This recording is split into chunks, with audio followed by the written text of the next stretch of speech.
Un homme s'appelait Jonas, prophète de l'Éternel. Jonas de la ville de Naoum. D'où même est venu l'homme qu'on appelait le prophète Naoum. Et plus tard, il y a un village qu'on appelait Capernaum. Parce que Capernaum veut dire le village de Naoum.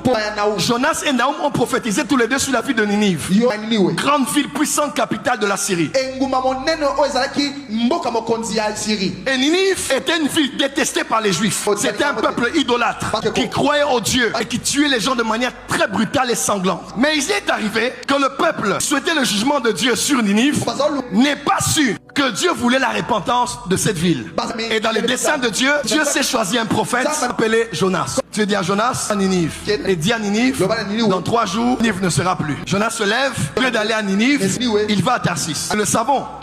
Il ne voulait pas aller parce qu'il savait que si les Ninivites se repentaient, ils allaient ne pas être jugés. Puisque eux voulaient que les Ninivites puissent mourir, ils ne voulaient pas les prêcher pour qu'ils ne puissent pas se repentir. Jonas fuyait, c'était une erreur. Mais derrière ça, il y avait des desseins éternels de Dieu voulant agir dans 2 directions. La première, après que Jonas était dans la barque, là jetait les marchandises. Vous savez ce qui s'est passé? Jonas a avoué que c'était lui. À peine on jette Jonas, il entre dans l'eau. Le Dieu créateur qui avait envoyé le vent, le Dieu créateur qui avait secoué la mer, le Dieu créateur a envoyé un poisson. Pourquoi? Parce qu'il avait un plan et une stratégie derrière cela.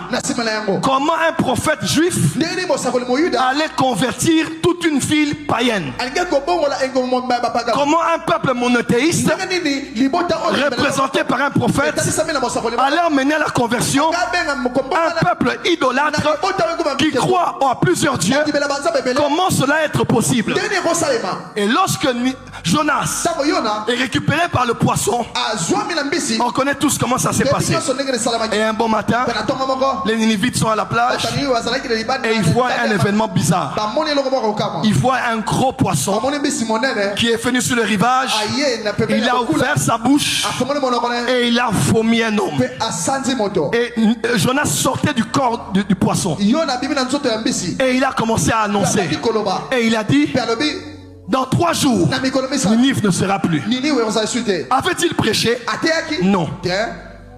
Avait-il donné des détails? Non. Qu'avait-il dit pour les convaincre?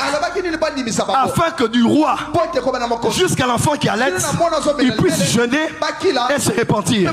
C'était pas l'onction, c'était la stratégie de Dieu. Dis amen que je t'explique.